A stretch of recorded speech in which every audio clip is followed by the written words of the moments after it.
আমার একটা সৎ বোন ছিল, নাম অনিমা। আমার বোন বাসা থেকে 1 কিলোমিটার দূরে থাকত। একদিন আমাদের বাসায় আমার সৎ বোনকে বেড়াতে নিয়ে আসলাম। তারপর এক রাতে যা ঘটল তা শোনার পর তোমরা থমকে যাবে। তার আগে আপনারা যদি আমার এই ছোট্ট চ্যানেলটির নতুন দর্শক হয়ে থাকেন তাহলে চ্যানেলটি সাবস্ক্রাইব করে সাথে থাকবেন। তো বন্ধুরা, মূল ঘটনাটি বলি। আমি কোনোদিন বাবাকে মায়ের গায়ের উপর হাত তুলতে দেখিনি। আজ হাত তুললেন। আমার মাকে বাবা আজ মারলেন, কিন্তু মায়ের চোখে পানি নেই। রাগে দাঁতে দাঁত চেপে কিডমিট করছেন। বাবার চোখ দিয়ে টলমল করে পানি পড়ছে। বাবা ভেজা গলায় বললেন, উঠতে বসতে যে সোহানার খোঁটা দেয় সে আজ মরে গেছে। এবার খুশি তো? এখন থেকে অন্তত আমাকে রেহাই দাও। সুহানা নামটা আমি আজ প্রথম শুনিনি, আগেও বহুবার মায়ের মুখে শুনেছি। মা বাবার সাথে একটু রেগে গেলেই সোহানার নাম ওঠে। আমি বারবার জানতে চেয়েছিলাম মায়ের কাছে কে এই সুহানা। মা মুখে ভেঙচি আকৃতি এনে ভাষাকে বিকৃতি করে বলেছিল, তোর বাপের প্রেমিক লাগে। আমাকে বিয়ে করার আগে সুহানার লগে তোর বাপের সংসার ছিল। বাবা মাথা নিচু করে সেদিন আমার সামনে থেকে চলে গিয়েছিল। বোঝাই যাচ্ছে নিজের ছেলের সামনে তিনি বেশ অপমানিত হয়েছেন। বাবার জন্য আমার বড় মায়া লাগে। মায়ের এই গালি প্রতিবাদ বাবা কোনোদিন করেননি, কিন্তু আজ প্রতিবাদ করেছেন। প্রতিবাদের ভাষা ছিল সজোরে একটি থাপ্পড়। বিগত বছরের রাগ বাবা একটি থাপ্পড়ে কমাতে পেরেছেন তো? আমি দুপুরের খাবার খেতে বসেছি, মা তরকারি দিচ্ছিলেন। বাবা এলেন হঠাৎ ঘরে। তখনই মায়ের হুঙ্কার। ঘুমিয়ে ঘুমিয়ে স্বপ্ন না দেখে তার সাথে গিয়ে দেখা করলে কি হইতো না করতাম আমি। এত বছরেও না কইরা ফিরতে পারছি। বাবা এগিয়ে এলেন, থাপ্পড় দিয়ে সোহানার মৃত্যু সংবাদ প্রকাশ করলেন। আমার গলা দিয়ে আর ভাত নামে না। বাবা ঘর থেকে চলে গেলেন। মায়ের দিকে তাকিয়ে বুঝলাম মৃত্যু সংবাদ শুনে রাগ একটু কমেছে। আমি খাবার রেখে নলকূপে হাত ধুয়ে ফেলেছি। মনটা কেমন খারাপ লাগছে। বাবা যে আজ আর দোকানে যাবেন না বোঝাই যাচ্ছে, তার চেয়ে ভালো আমি আরও এগিয়ে বসি, কাস্টমারকে চাল দিতে দিতে মনটাকে অন্যদিকে ঘুরিয়ে রাখা যাবে। রাত তখন 12টা হবে। আমি বই পড়ছিলাম। হুমায়ুন স্যারের মিসির আলী সমগ্র বইয়ের তন্দ্রাবিলাস আমার 2 চোখে তন্দ্রা কাটিয়ে দিল। দরজায় ঠকঠক। দরজার ও পাশ থেকে বাবার গলার শব্দ, রিয়াদ ঘুমিয়ে পড়েছিস? আমি কোনো জবাব না দিয়ে দরজা খুলে দিলাম। বাবা ঘরে ঢুকে আমার বিছানায় বসতে বসতে বললেন, ঘুম আসেনি এখনো? তোর সাথে গল্প করতে এলাম। বাপ বেটার গল্প অন্য কারো শুনতে হয় না, তাই এখন এলাম, তো সমস্যা হবে না তো? আমি মুচকি হেসে বললাম, না বাবা, আমার আরও ভালো লাগছে যে তুমি এসেছ। আজ এই ঘরে ঘুমাও। মায়ের ব্যবহারে মন খারাপ করে থেকো না। বাবা পা তুলে আয়েশ করে বসলেন। ইশারায় আমাকে চেয়ার টেনে কাছে যেতে ইঙ্গিত করলেন। আমি কাঠের চেয়ার নিয়ে বাবার মুখোমুখি বসলাম। বাবা আমার দিকে কিছুক্ষণ তাকিয়ে রইলেন। তারপর দেয়ালের দিকে তাকিয়ে বললেন, তোর অনেক কিছু জেনে রাখা দরকার। আমি তোকে জানাতে চাই। আগেও জানতে চেয়েছি, সাহস হয়নি। ভেবেছি তোর মা যেমন অকথ্য ভাষায় কথা বলে হয়তো জানা হয়ে যাবে, কিন্তু তুই জানিস না কিছুই। শুধু একটি নাম জানিস, সুহানা। তুই এই নামটি তোর মায়ের মুখে শুনেছিস। যতবার শুনেছিস আমি লজ্জা পেয়েছি, বলতে পারিনি কিছু। আজ বলবো। আমি গভীর মনোযোগ দিয়ে বাবার গল্প শুনেছি। যে নাম নিয়ে মায়ের অকথ্য ভাষা, বাবার লজ্জা পাওয়া। অজানাকে জানতে অবশ্যই মনোযোগী হওয়া প্রয়োজন। দাদা একনাগারে গল্প বলছেন, লুকায়িত এক গল্প। তোর মায়ের মুখে সুহানা নাম শুনে হয়তো ভেবেছিলেন আমার অন্য কারো সাথে কোনো সম্পর্ক আছে। সত্য হলো সুহানার সঙ্গে আমার কোনো সম্পর্ক নেই। সুহানা আমার বিয়ে করা প্রথম স্ত্রী ছিল। তোর দাদা দাদি পছন্দ করে বিয়ে করেছেন, তোর দাদার বাড়ির কাছেই। আমরা যে এত বছর ধরে তোর দাদা দাদিকে রেখে শহরে থাকি তার একটি কারণ এই সোহানা। তোকে নিয়ে যে প্রতিবার তোর দাদার বাড়ি যেতাম আমি, তোর সাথে সাথে থাকতাম। যেন আমাদের গ্রামের কারো কাছ থেকে এই বিষয়ে কিছু শুনতে না হয়। এত খারাপ লাগতে পারে শুনলে। তো দাদা দাদি মারা যাওয়ার পর গ্রামে খুব একটা যায় না। তোর মা সব জানে, তবু তোকে বলেনি যে আমি আগেও একটি বিয়ে করেছিলাম। আমার আর সুহানার একটি সন্তানও আছে। নাম অনিমা। তোর সৎ বোন অনিমা। তোর মা আমার দ্বিতীয় স্ত্রী। সে যাই হোক, সুহানার সাথে বৈবাহিক সম্পর্ক শেষ হওয়ার পর সে পরবর্তীতে আবার বিয়ে করে এক স্কুল মাস্টারকে। তোর দাদার বাড়ি থেকে কয়েকটা গ্রাম পরে ৮ বছর সংসার করলেও আর কোনো সন্তানাদি হয়নি। স্কুল মাস্টার মারা গেলেন আলসার হয়ে। আমি সব খোঁজই রাখতাম। রাখার কারণ অনিমা আমার মেয়ে। আমি তাকে আমার কাছে রাখতে পারিনি। মাস্টার মারা যাওয়ার পর সেই সংসারে টানাটানি অবস্থা। আল্লাহ আমাকে যথেষ্ট দিয়েছেন, কয়েকটা সংসার চালানোর তৌফিক দিয়েছেন। আমি প্রতি মাসেই যাই সেই এলাকায়। কাউকে দিয়ে খবর পাঠালে অনিমা আসে। বাবা বলে এসে জড়িয়ে ধরে। কত বায়না তার। আমি আসার পথে পুরো মাসের খরচ দিয়ে আসি অনিমের হাতে। তোর মা এসব জানে। আমি গোপন করি না তোর মায়ের কাছে। আমি অনিমা জন্মদাতা। সে আমার কাছে মেয়ে হিসেবে পাও না। আমি তাদের বলি, আমি অনিময় মায়ের সাথে দেখা করি না। দেখা করাটা বেমানান। লোকে মন্দ বলবে। তাই লোক মারফত অনিমাকে ডেকে আনে। আর এখন তো সরকারি কলেজে অনার্স শেষ করবে এই বছর। এখন তো কলেজে গেলেই মেয়ের সাথে দেখা করতে পারি। কিন্তু ওই যে আমি তোর মায়ের কাছে কোনো কিছু লুকাই না। তোর মা মনে করে আমি হয়তো উনি মায়ের সাথে দেখা করি। এজন্যই রাগের মাথায় ২-৪টা কথা শোনায়। এতে আমার খারাপ লাগে না। শুনতে শুনতে অভ্যেস হয়ে গেছে। কিন্তু তুই? বাবা, একটা মিনিট। আমি বাবাকে থামিয়ে প্রশ্ন করলাম, এতগুলো জীবন ঘটিত বিষয়টা মায়ের কাছেও লুকিয়ে রাখো না? তাহলে আমি শুনলে কি সমস্যা বাবা? বাবা উত্তরে বললেন, আসলে আমি চেয়েছিলাম তুই বড় হলে সব বলবো। তোর মানসিক বেড়ে ওঠাতে মস্তিষ্কে কোনো প্রভাব পড়ুক সেটা চাইতাম না। কিন্তু ভুলে গিয়েছিলাম যথেষ্ট বড় হয়েছিস। অনিমা শুনেও কষ্ট পেয়েছে। ও হ্যাঁ, অনিমা কয়েকবার বলেছিল তোকে সব জানাতে, আমি সাহস পাইনি। তবে বিশ্বাস কর, ওর মায়ের সাথে আমি দেখা করতাম না কখনো। কিন্তু আজ মৃত্যু সংবাদ শুনে না গিয়ে থাকতে পারিনি। তার উপর তোর মায়ের এমন কথাটুকু সহ্য হয়নি। তাই আমার কোনো ভাই বোন নেই এমন একটি আক্ষেপ ছিল সবসময়। আজ বাবার মুখে শুনলাম আমার একটি বোনও আছে। আমার বড় আপু। নাম অনিমা। কোনোদিন দেখিনি। বাবা দেয়ালের দিকে তাকিয়ে আছেন। চোখ দুইটা চলছে। সুহানা নামে মানুষটির জন্য বাবার চোখে পানি থাকাটা স্বাভাবিক। আমি বাবাকে প্রশ্ন করলাম, তুমি তাকে ছেড়ে দিয়েছিলে কেন বাবা? বাবা দেওয়াল থেকে দৃষ্টি আমার দিকে দিলেন, একটা দীর্ঘশ্বাস ছেড়ে বললেন, যে মানুষটা দুনিয়া ছেড়ে চলে গেছে তার সম্পর্কে কিছু না বলাই উত্তম। এতটুকু জেনে থাক, আমাদের মনের মিল ছিল না। তবে বুঝতে একটু দেরি হওয়াতে ৪ বছর সংসার টিকেছিল। পরে আর টিকে নেই। সে অনিমাকে নিয়ে গেছে। আমার কাছে কোনোভাবেই রাখতে পারিনি। জোর করলে হয়তো পারতাম। আইনে গেলে অনিমাকে রাখতে পারতাম।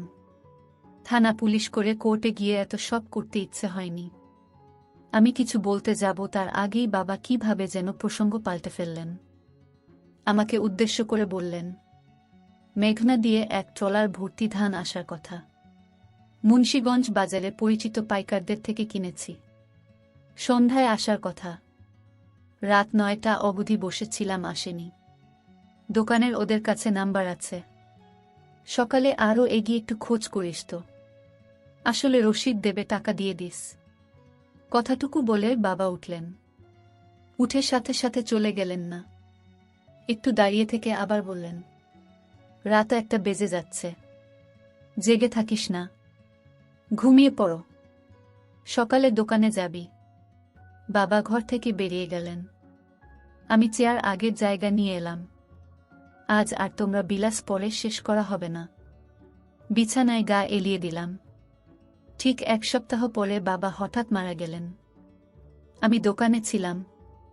খবর পেয়ে ছুটে এসেছি বাড়িতে। বাড়ি ভর্তি মানুষ। কেউ মারা গেলে পরিচিত সবাই শেষ দেখা দেখতে আসে। মা বিলাপ করে কান্না করছেন।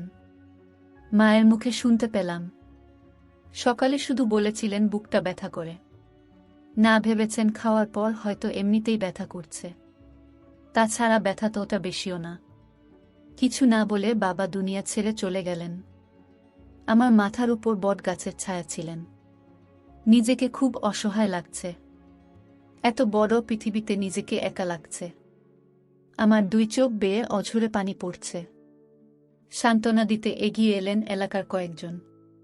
মানুষের সামনে কান্না করাটা অন্য সময় হলে লজ্জাকর পরিস্থিতি হতো, কিন্তু এখন লজ্জা লাগছে না, শুধু পানি পড়ছে। এক এক করে সব আত্মীয়স্বজন এলো। শেষ বিদায়ের আয়োজন চলছে। কবর খুঁড়তে লোক গেছে কবরস্থানে। এ যেন এক অনুষ্ঠান চলছে, শেষ বিদায়ের অনুষ্ঠান। বাবা মারা যাওয়ার মাস পেরিয়ে যাচ্ছে। আমি আটতে বসে আছি। বাবার অবর্তমানে দায়িত্ব বেড়ে গেছে। হঠাৎ আমার অবচেতন মনে খানিকটা ধাক্কা লাগলো, অনিমা আমার একটা মাত্র বোন। তাকে তো খবর দেওয়া হয়নি। আমার কাছে তো ফোন নাম্বারও নেই। বাড়ি ও চিনি না, কোনো গ্রামে থাকে। বাবাকে শেষ দেখা হয়নি তার। এটা তো তার প্রতি মস্ত বড় অন্যায় হয়েছে। মায়ের কাছে কি তাদের বাড়ির ঠিকানা আছে? না, মাকে কিছু বলা যাবে না। দাদার বাড়ির কেউ কি জানে? ভাবতে ভাবতে হঠাৎ মনে পড়ল, বাবা বলেছিলেন অনিমা আপু ঢাকা সরকারি কলেজ থেকে অনার্স শেষ করবেন এই বছরে। আমি বসা থেকে উঠে দাঁড়ালাম। একটা বন্ধু ভুল হয়ে গেল। আপুকে বাবার মৃত্যু সংবাদ জানানো দরকার ছিল। ঢাকা সরকারি কলেজের দক্ষিণ দিকে অনার্স ভবন। আমার পরিচিত কেউ নেই এখানে। অনার্স ভবনের সামনে অনেকেই আছে। আমি এগিয়ে গেলাম। সবাই বয়সে আমার বড়। একসাথে ৩২ জন কথা বলছে দাঁড়িয়ে। আমি গিয়ে সালাম দিলাম। জানতে চাইলাম অনার্স শেষ বর্ষের অনিমা নামের কাউকে চিনে কিনা। সাথে সাথে একজন ডান দিকে তাকিয়ে একটু গলা উঁচিয়ে বলল, এই অনিমা তোকে কেউ খুঁজতে আসছে। আমার চোখ দুইটা যেন অপেক্ষা সইছে না। কেউ একজন এগিয়ে আসছে। আমার বয়সে বড় হতে পারে। তার বয়স আনুমানিক ৩০। দেখতে খুবই সুন্দর। ইচ্ছে করছে এখনই চিৎকার করে বলি, আমি তোমার একমাত্র ভাই রিয়াদ। কিন্তু বলতে পারিনি। আমার গলার স্বর কি ভেজা বুঝতে পারছি না। আমাকে খুঁজছ? কে তুমি? আপনার কথায় কি বলবো ভেবে পাচ্ছি না। আসলে কি আমি পরিচয়ের শুরুটা কিভাবে করব? মুখ ফুটে বললাম, আপু আপনার সাথে কিছু কথা আছে, খুব জরুরি। একটু এদিকে আসবেন। অনার্স ভবনের সামনে দূর্বা ঘাসের শীতল পাটির মতো বিছানা পাতা। আমি আপুকে নিয়ে একটু আড়ালে গেলাম। আপুর কৌতূহলী চোখ। হঠাৎ বললাম, আমি দুপুর থেকে এসেছি। আমার নাম রিয়াদ। কথাটুকু বলে আপুর দিকে তাকালাম। আপু নির্বাক, চোখের পলক পড়ছে না। চোখ দুইটা ভিজে উঠল আমার সামনে। আর একটু এগিয়ে এসে আপু বলল, তোমাকে দেখার ইচ্ছে ছোটবেলা থেকে। আমার একটা ভাই আছে, আর তাকে আমি কখনো দেখিনি। এই কষ্টটা আমার অনেক বছরের। কত বড় হয়ে গেছো তুমি। আমার দৃষ্টি নিচের দিকে। ইচ্ছে করছে নিজের চোখের সাথে যুদ্ধ ঘোষণা করি। আমার চোখ থেকে এখন যেন কোনো পানি না পড়ে। আমি চেষ্টা করে যাচ্ছি আটকাতে আটকাতে, আর পারলাম কই। এরই মধ্যে আপু আবার বলল, বাবা মারা যাওয়ার দিন গিয়েছিলাম তোমাদের বাড়িতে, আর আওলাদ নামের কেউ একজন ফোন করেছিল। তোমাদের বাড়ির ঠিকানা নিয়ে গিয়েছিলাম। ২০ মিনিটের মতো ছিলাম। সবাই কান্না করছে। মানুষের ভিড়ে আমিও বাবার মুখখানি শেষবারের মতো দেখে নিয়েছি। দেখে কান্নাও করেছি। কিন্তু কেউ জানে না আমি কে। তোমাকে খুঁজেছি, জিজ্ঞেস করিনি কারো কাছে। বাবার কাছে শুনেছিলাম তোমার নাম। কেউ একজন বলছে রিয়াদ কাপড় কিনতে গেছে। আমি আর সেখানে থাকিনি, চলে এসেছি। মাথা তুলে তাকাতে খুব ইচ্ছে করছে, কিন্তু চোখের পানি লুকাতে পারবো না। আপু আমার চোখের পানি মুছে দিচ্ছেন। বড় বোনের বুঝি এত মমতা থাকে, এত দাম থাকে? আপু আমার চোখের পানি মুছে দিয়ে বললেন, তুমি ছোট হলেও এখন তোমার দায়িত্ব অনেক। মায়ের দিকে খেয়াল রেখো। আমি বাড়ি থেকে আসার সময় 20,000 টাকা নিয়ে এসেছি। পকেটে হাত দিয়ে টাকাটা বের করে আপুর হাতে দিয়ে বললাম, আমি এখন আর ছোট নেই আপু, অনেক বড় হয়েছি। মায়ের খেয়াল যেমন রাখতে পারবো তেমনই আপুর জন্য এই ভাইটি আছে। আপু একটু চমকালেন বোধ হয়। তারপর টাকাটা আমার হাতে দিয়ে বললেন, আমি তোমার চেয়েও বড়, এখন আমার টাকা লাগবে না। মামার বাড়িতে থাকি এখন। আমি টাকা ফেরত না নিয়ে বললাম টাকা নিতেই হবে। আপু সব দায়িত্ব এখন থেকে তার ভাইয়ের। বাবা শুধু আমার একার নয়, তোমার বাবা। তোমার অধিকার আছে, আমাকে শুধু আপু ডাকতে দিও, বঞ্চিত করো না। অনার্স ভবনের সাক্ষী হচ্ছে 2 ভাই বোনের চোখ থেকে গড়িয়ে পড়া পানি। সামনে এগোচ্ছি। আর থেকে যেতে হবে। আরব থেকে বাড়িতে না, কয়েকদিন ধরে মনোহরা থাকে। মায়ের কাছাকাছি থাকাটা দরকার, গল্প করা দরকার। সব দায়িত্ব এখন আমাকে পালন করতে হবে। রিকশায় উঠে কিছু দূর এসে পেছন ফিরে দেখি আপু তখন আমার চলে আসা দাঁড়িয়ে দেখছে। যেন ভাইকে বিদায় দিতে মন যাচ্ছে না। তার কিছুদিন পর আমি আপুকে বললাম, আপু তোমাকে আমাদের বাড়িতে নিয়ে যেতে আসলাম। কিছুদিন আমাদের বাড়িতে চলো, একটু ঘুরে ফিরে আসো, ভালো লাগবে তোমার। আমি আর না করলাম না। আমি বললাম, আমি তোমাদের বাড়িতে গেলে তো মা আম্মা অর্থাৎ আমার সৎ মা আমাকে দেখে সহ্য করতে পারবে না। আরে না আপু, কিছু হবে না। তুমি এসব কথা বাদ দিয়ে চলো আমার সাথে। আমিও ভাইয়ের কথায় মায়ের টানে আমি চলে গেলাম তাদের বাসায়। আমাকে আমার সৎমা দেখে মুখটা কেমন যেন আধার করে ফেলল। আমি এতে কিছু মনে করলাম না। এটা আমি স্বাভাবিকভাবেই নিলাম ব্যাপারটা। বাবা মারা যাওয়ায় মায়ের কষ্টটা অনেক বেড়ে গেল। আপু, আমি তোমাকে এখন থেকে কষ্ট করতে দেব না। যা প্রয়োজন তুমি আমার কাছে চাইবে, আমি দিব। কারণ আমার একটা মমতাময়ী বোন আছে। আমি তা জানতাম না। আমার বাবার মৃত্যুর কিছুদিন আগে আমার সাথে বলেছে তোমার কথা। তাই আমি জানতে পারলাম যে আমার একটা বোন আছে। আজ আমি অনেক খুশি এমন একটা বোন পেয়ে। আমার মা আমার সাথে বলতো তোর কোনো ভাই বোন নেই, কিন্তু বাবা আমাকে মৃত্যুর আগে বলে গেল বাবা এতটা দায়িত্বশীল ছিল যে আমাকে কোনদিন কষ্ট কি জিনিস বুঝতে দেয়নি। যেন আপু আমার মা আমার বাবাকে প্রতিদিন কত কথা বলতো। এর একটাই কারণ, বাবা তোমার সাথে দেখা করত, তাই এটা বাবা আমাকে বলে গেছে। বাবা কোনোদিন মায়ের কথায় রাগ করেনি। এসব গল্প করছিলাম, হঠাৎ মায়ের ডাক পড়ল, কি রে তোরা খাইতে আয়। আমার টেবিলে গিয়ে বসে দুপুরের খাবার শেষ করলাম। তারপর আমার রুমে আমার শ্রদ্ধেয় বড় বোনকে নিয়ে সুখ দুঃখের গল্প করছিলাম অনেকক্ষণ ধরে। আমার মা চাইতো না আমি আমার বোনের সাথে গল্প করি, বোনকে লেখাপড়া করার জন্য সাহায্য করি। আমার মা আমাদের দুজনেকে গল্প করতে দেখে পাড়ার মানুষকে নিয়ে আসলেন আর বললেন, দেখো তোমরা সবাই, আমার ছেলেকেও অনিমা জাদু করে ফেলেছে। আমার ছেলে আমার কোনো কথাই শোনে না। আগে শুনো তো, আমি মাকে বললাম না তুমি এ কি বলছো, আমার বোনকে তুমি এত মিথ্যা অপবাদ দিচ্ছে। মা তুমি এতটা নীচ হতে পারলে কিভাবে? আমি আমার শ্রদ্ধে বড়ই বোনকে নিয়ে আসলাম আমাদের বাড়িতে কিছুদিন বেরিয়ে যেতে, আর তুমি কিনা আমাদের মিথ্যা অপবাদ দিচ্ছ। তোমাকে মা বলতে আমার ঘৃণা করছে। মা, আমরা ভাই বোন, আমরা রুমে বসে বাবা আর তোমার জীবন কাহিনী নিয়ে আলোচনা করছিলাম, আর তুমি কিনা গ্রামের মানুষকে বলছো আমার বোনের সাথে। না মা, আমার ভাবতেই পারছি না। গ্রামের মানুষও কুসংস্কারে বিশ্বাস করত, আর তাই তারা ভেবে নিল আমার বোনের সাথে কিছু একটা হয়েছে। তারপর আমি গ্রামের মানুষের সামনে কেঁদে কেঁদে বললাম, আপনারা প্লিজ আমার মায়ের কথা বিশ্বাস করবেন না। আমার বোন বলতে লাগল, আমি একটা শিক্ষিত মেয়ে, আমার মরা বাবার কসম। সে আমার ছোট ভাই, তাকে নিয়ে আমি অন্য কিছু ভাববো, এটা আপনারা কি করে ভাবলেন? আমার কথা শুনে গ্রামের মানুষ বিশ্বাস করল। আমাদের কেন মিথ্যা অপবাদ দিল। আর গ্রামের মানুষও জানত আমার মা বাবার সাথে প্রতিদিন ঝামেলা করত, অথচ বাবার কোনো দোষ ছিল না। তাই গ্রামের মানুষ খুব সহজেই আমার বোনের কথা বিশ্বাস করে নিল।